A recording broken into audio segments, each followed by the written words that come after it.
All right, well, welcome back to Exhaust Sports Auto. My name is Kevin, and we are here to check out this 2008 Lexus GX470. So, who do we have to thank for this little opportunity? Well, it is none other than Leith Nissan in Cary, North Carolina. So, you can hit up Joey if you're interested in purchasing this or really any other Nissan products. So, with that, all of his information will be down in the description box below. So let's just get on with this review because I actually already did a review on a Lexus GX460. So it was like a 2011. This is the 470, the one with the big old iron block V8, if you will. So it's got that whole thing going on. But with all reviews, let's first of all, let's start off with the looks, shall we? So the looks of this vehicle, it is basically just a touted up 4Runner. However, it's more than just that because it's a Lexus. So you look pretty baller in it. It's not just some soccer mom's vehicle or anything like that. It's got some prestige to it, some swagger. So there you go, enjoy that if you will. If you're a college student, you're okay with getting 14 city, 18 on the highway, you're going to be way cooler than all your friends. So there you go. And for about 10 grand, 200,000 miles, I am quite impressed with the way that these things age. So we're about to see that in the interior segment.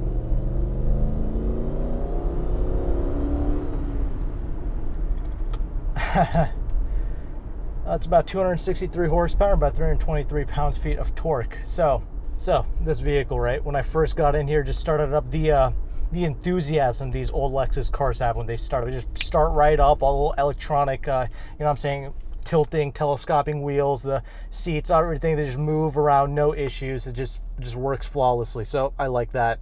And the cold air, of course, nice cold air conditioning. That's always a great thing. So on to more pressing matters. You know, this is an old school Lexus / old school SUV. Strangely enough, I like driving this more than I like the IS250 I just drove. I don't know, it's just something baller about piloting such like a large vehicle like this. It's not super large, about like 189 inches long or something like that. But that's not the point. I mean, this thing just feels so fluid. It handles a lot better than you would think. And this 4.7 liter, I get that it's the more prehistoric engine out of all the Lexus lineup. It's like literally the oldest engine, dates back to like the, I don't even know, like late 80s. I don't know. It's a 4.7 liter iron block. It's one of the most reliable engines like on the planet essentially. So enjoy for that reason with, you know, 196,000 miles on it. You know, it still pulls like a brand new car, drives like a brand new car. And this is more of a, this is like one of the best aging vehicles in the Lexus lineup. So take advantage of that. Now, to be honest with you, I don't really remember too much about how the 460 drove. Honestly, it drove and felt kind of similar to this, but like I don't really remember all the little nuanced details. So definitely check out that review.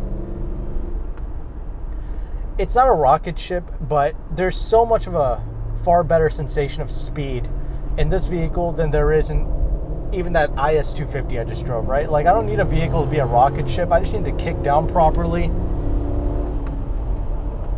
and to just give me the thrust that I need when I request of it. And right now, you know, we're doing some highway speeds right now, and there's a lot of rolling resistance. It won't really maintain the speed, if you will. You do kind of have to stay on that throttle a little bit or put in the cruise control. But let me tell you something, there is a bit of wind noise, partly because of just how high this vehicle sits up. But the composure, the steering wheel, I mean, I feel absolutely safe piloting this vehicle. The brakes are even more touchy than that IS I just drove, so that's kind of funny. There's a lot of confidence I have piloting this car. So if you want to put a family in here or buy this thing for your kid or whatever, it is actually justified. You know, if I had a kid, I would not mind putting them in this vehicle and pay for the gas. I really don't care because you know it's a body-on-frame vehicle. You know they're going to be safe. You know, your occupants, your kids, your whatever that you put in here, they're going to be safe. And the way that this vehicle handles, the way that it drives, it feels like a brand new vehicle for the most part, even with all these miles on it. The steering isn't all floppy and all over the place. Yes, there's a on-center deadness with it, but it actually does not really bother me. This little 5-speed automatic, you know, kicks down nicely. See, I'm about to take this little turn here. Has a really nice bite point to the brakes there. Of course, there's some lean with it, but honestly, it's very well controlled. It does have an adaptive suspension setup. You can kind of raise and lower the suspension, all that good stuff. It's actually a pretty good system. Steering is very fluid, very smooth. This is aged better than that IS as well. The GX is literally one of the more solid vehicles in their lineup, essentially. So I really do like that. It's pretty easy to see out of. I mean, it's not actually like a gargantuan vehicle to pilot. I mean, it just kind of looks that way from the outside, but to be honest, very easy car to drive and place on the road. Like, anybody can drive this thing. It's like that tank-like quality that this car has that I really like. Out on the city speeds, there's no real wind noise. It's actually very quiet. There's no double pane glass, but it's a very thick piece of glass like usual. You know, like 70 miles an hour. That's when you get some form of wind noise essentially coming through. But the steering, how easy it is to place out on the road, it's relatively comfortable. It's got 17-inch wheels, so of course that's going to aid in the comfort. You can tell there's some bumps, like you're going over it, like that little jittery sensation, but it's not jittery inside the cabin, if you will. Like, it kind of just, it's a very communicative vehicle, kind of lets you know what's going on with it. Again, it kind of inspires that confidence in you, which is a very strange thing to say about a 4,800-pound automobile. But again, you know, that's what aids it in its safety, right? Doesn't feel as sloppy as you would think. See, like that Lexus IS I just got into, I wasn't expecting it to be that sloppy, if you will. You know, like, it's like a, you know, sports sedan, whereas this, you have no real expectations for it. You feel like it's going to be all over the place, but it's not, and that's such a great thing about it. Yeah, it's a very comfortable vehicle. You can do hella miles in this thing. No wonder this thing has like 200k miles on it. Everything still works. The turn signal's not weird or stupid like a BMW. There's definitely some roll with this, with the chassis. Of course, it's a big old SUV. But who's really pushing it like that? It does effortlessly get up to speed. I do like the punch and the thrust of this 8-cylinder engine. I know it's a very prehistoric, dated engine, but really the only flaw to that is the kind of poor fuel economy. You know, 14 city, 18 on the highway, like I mentioned. That's really the only primary con I have with driving this car. Yeah, if you like love your kid or whatever, you know, you can stick them in here, you know, they should be okay, right? A little high school whip, right? And nice little swaggy Lexus. It's got that whole thing going on. I mean, I would like to pilot this thing around on a daily basis. It feels pretty much perfect to me.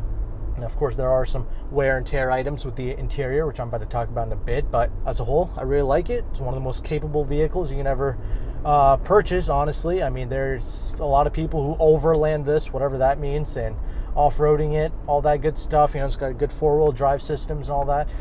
So it's an all-terrain, all year round friendly type vehicle. You know, you buy it once, you maintain it, you don't have to worry about much. Maybe you can even look into an aftermarket warranty, finance that with the price of this vehicle. That might be something to look into. Don't ever judge a book by its cover. This drives a lot better than what people would give this thing credit for.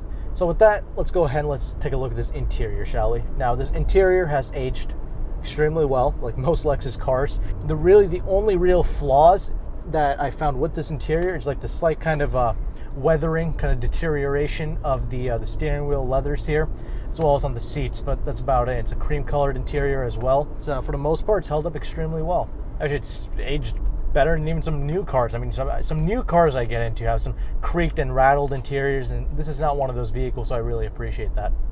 You know, even at little parking lot speeds, you know, very easy to kind of, you know, maneuver around here. But anyway, enough of that. Steering wheel, you know, all the woods in this vehicle have aged completely flawlessly, dude. Like, I love the Lexus wood. You know, I don't know if this is real or fake or whatever, but like, dude, it feels and looks amazing, and that's really all that matters to me. So there you go. And it's got a nice little traditional gear lever, of course, with the parking brake and all that good stuff. All of it works. One-touch automatic windows. You even have memory seats, and it is power adjustable seats for both the front two seats here, so I love that. Plenty of space, plenty of headroom, all that good stuff. Got your four-wheel drive controls, your suspension controls right here for the sport and all that good stuff. You know, raise and lower it, all that, and it even has heated seats and an aux port as well. So that's all great stuff here. It's kind of a fully loaded spec, especially for the time, you know, 08. You know, there's a lot of good stuff. You know, it came out during a recession, so that's nice and appropriate vehicle. Getting 14 mpg in the middle of a recession, that's pretty nice. Also, there's a pandemic, so it kind of goes together, right?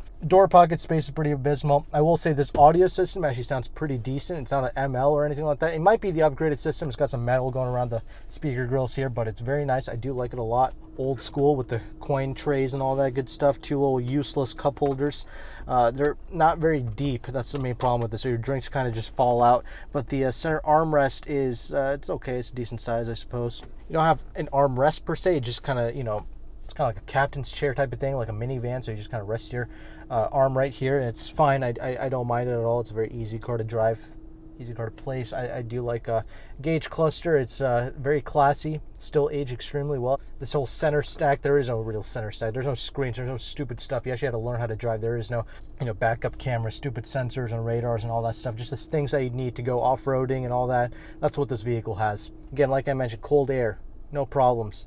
Good little speaker system with the CD player as well, all that good stuff. And have a decent amount of space in the glove box right there, and you have a little sunroof right here and the rear seat. So like I mentioned, this vehicle, aside from the outside proportions, I mean, this is actually not a very large vehicle. The second row, I mean, I can get in there and I fit, obviously, but it's just like, it's not a plethora of space or anything like that. Obviously, the headroom is still very good. I don't actually really like getting in and out of this thing. It's got a side step ladder thing, which you would think helps, but honestly, I just keep hitting my shin up against it, so that kind of sucks. I just kind of slide my tush in here. It's not a big deal, but it's a little bit cumbersome to get in and out of. Anyway, yeah, the leather is extremely supple, of course, very comfy in, typical Lexus fashion. It's a third row vehicle. That's kind of why there's not that much space in the second row. However, just dump the third row down and just have all that space in the rear, because honestly, there is no space, there is no trunk if you actually put the third row up. So definitely put that down and utilize this as a 2-row with a ton of space. There you go. That's kind of my look at this little GX470. I've been wanting to check this thing out, especially with such high mileage. I'm glad to say it's aged extremely well. This is one of the better aging Lexus products, because it's that old school kind of tank-like vehicle. So drives flawlessly. It handles better than you would think, as well as the braking and the steering and all that good stuff. It's got some play in it, but it's actually, it never bothers you. So I never really minded it. I like the steering, to be honest with you. I love this motor. It revs out, sounds great. It's an 8-cylinder, of course. It's not like the 4Runners or anything like that. It's a proper 8-cylinder engine. So enjoy it. Obviously, Lexus is not making V8s anymore, or that's what they're saying. So take advantage of some of these older vehicles, and let me know your thoughts. If you're interested in purchasing this vehicle, it's located at Leith Nissan. All their information is going to be down in the description box below. Thank you again for watching. Take care, and goodbye.